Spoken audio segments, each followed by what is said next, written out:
Kitab-kitab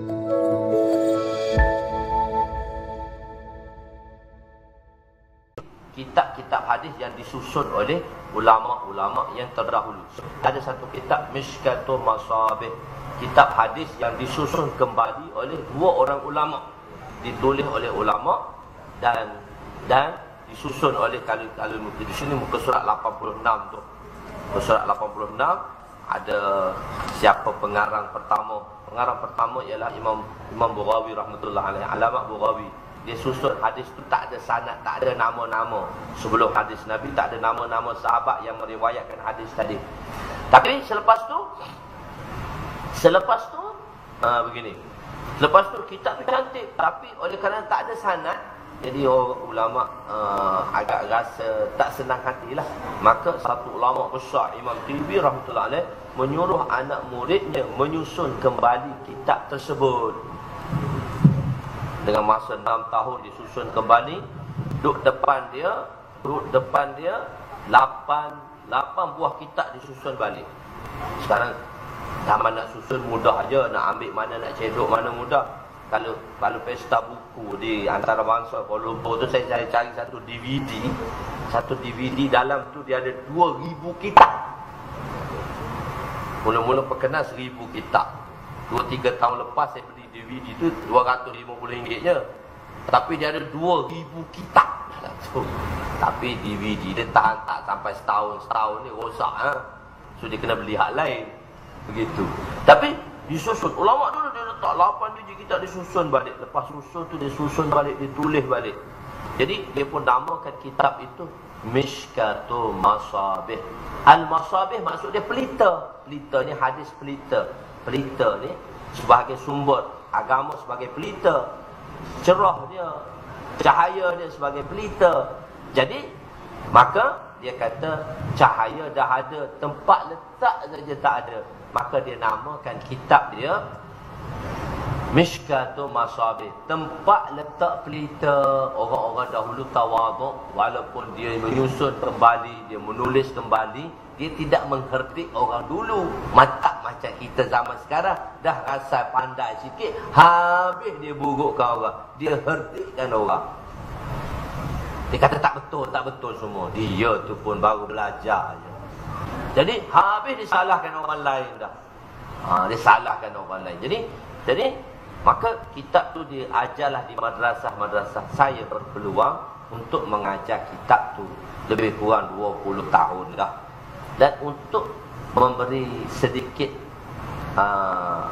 nak sharekan dengan masyarakat, saya telah menterjemahkannya dan saya telah mengarang sedikit penerangannya.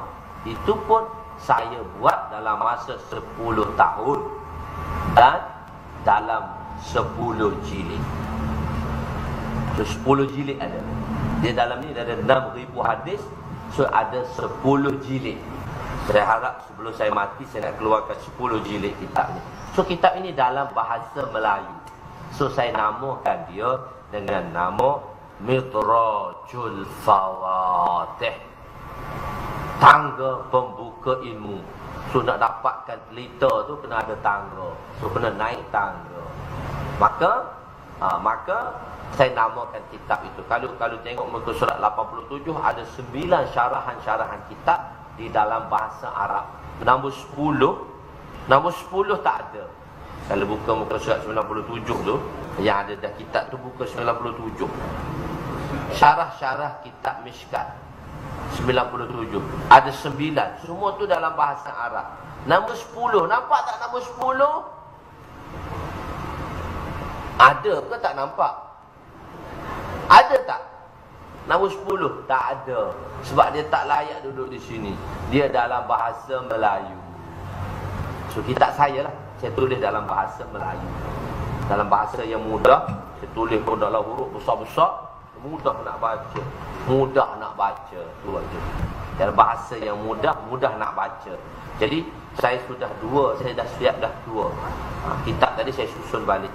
Sebenarnya dalam kitab ini saya nak memperkenalkan, sebab kita kan ada 4 mazhab muktabar. Hanafi, Maliki, Syafi'i, Hambali. Kita di Malaysia, khususnya ahli sunnah wal jamaah, kita bermazhab Imam Syafi'i, salah satu daripada 4 mazhab yang muktabar. Jadi dalam kitab saya, kalau kita bawa satu penerangan, so saya akan ceritakan 4 mazhab ni, dan dalil hadis yang datang ni, hadis ni diambil oleh mazhab mana untuk dijadikan dalil. Ada dalam, sebab hadis ni umum. Jadi sebab itu kita fiqh kita belajar hadis, kita kena berserta dengan fiqh. Ustaz mengajar fiqh tu, dia baca kitab fiqh saja. So kita belajar hadis berserta dengan fiqh. Kalau kita belajar hadis tanpa fiqh, kita sesat. Sebab kita nak buat belakang dan kita tak faham pun. Orang yang faham ialah ulama. Salah satu contoh, saya baca satu hadis, mafhum dia, Nabi kata solah bisaubin wahid sunnah. Sembahyang dengan kain pelekat sunnah, tak pakai baju. Saubin wahid. Saubin wahid ni satu helai. Dulu dia tak ada kain pelekat, sekarang ni dia ada kain. Kita kain pelekat itu sebab kita dah silang kain dia, itu kita panggil pelaikat.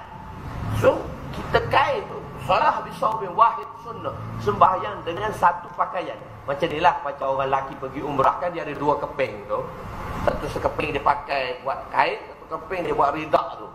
Itu satu keping. Zaman Nabi sembahyang dengan satu pakaian sunnah. Jadi kalau orang baca, dia tanpa guru, tanpa fiqh, dia kata sembahyang dengan satu pakaian sunnah.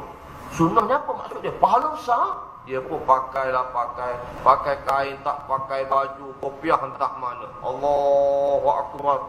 Sunnah ke sesat? Kita kata, kau belajar mana tu? Kau main sembahyang dengan kain pelekat aja. Kau tak baca hadis Bukhari tadi. Sunnah ni.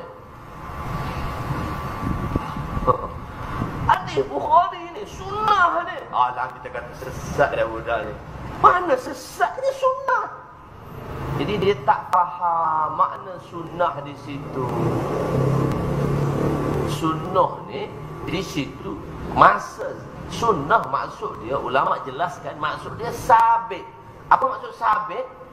Zaman Rasulullah, zaman kemiskinan, zaman tak ada pakaian, hanya satu helai, memanglah kena pakailah. Tu dah tak ada dah pakaian. Zaman sekarang, pakaian kita berapa almari? Banyak almari. Paling komen pun 5-6 pakaian tu ada lah. Kalau miskin pun takkanlah sembahyang pakai kain pelekat je. Maksudnya masa pakai kain pelekat tu tak ada pakaian. Jadi masa tak ada pakaian tu sunnah lah. Tapi kalau ada pakaian, takkan nak pakai kain pelekat. Jadi dia salah makna lah. Dia salah makna.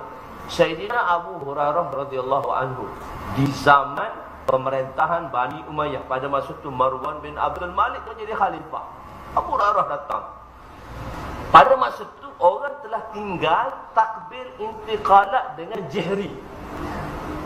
Jadi 22 takbir intiqalat. Allahu Akbar. Takbir intiqalat dengan Allahu Akbar. Sami Allahumma liman hamidah. Rabbana lakal hamd. Allahu Akbar. Allahu Akbar. Allahu Akbar. Allahu Akbar. Semua perubahan satu rukun tu dipanggil takbir intiqalat. Zaman tu, zaman pemerintahan Bani Muawiyah tu, takbir intiqalat dalam sembahyang Jumaat tak bunyi dah orang. Orang tinggal ada sunnah tu. Dah baru lepas Nabi je. Tapi Abu Hurairah datang, dia jadi tok imam dia semua. Allahu Akbar. Allahu Akbar. Allahu Akbar.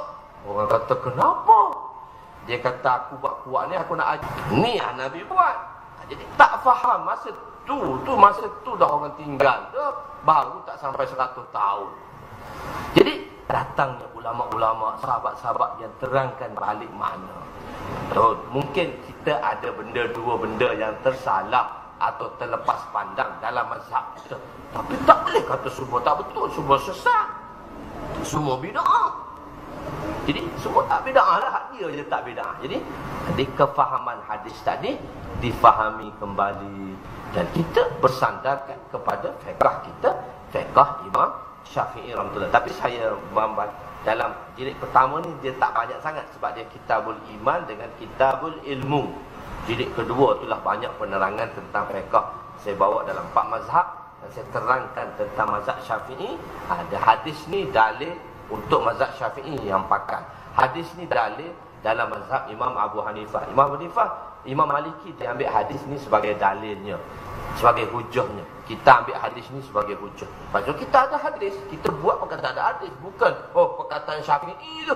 Ada hadisnya, ada syaratnya, ada prinsip ilmiahnya yang perlu dikemukakan balik pada masyarakat.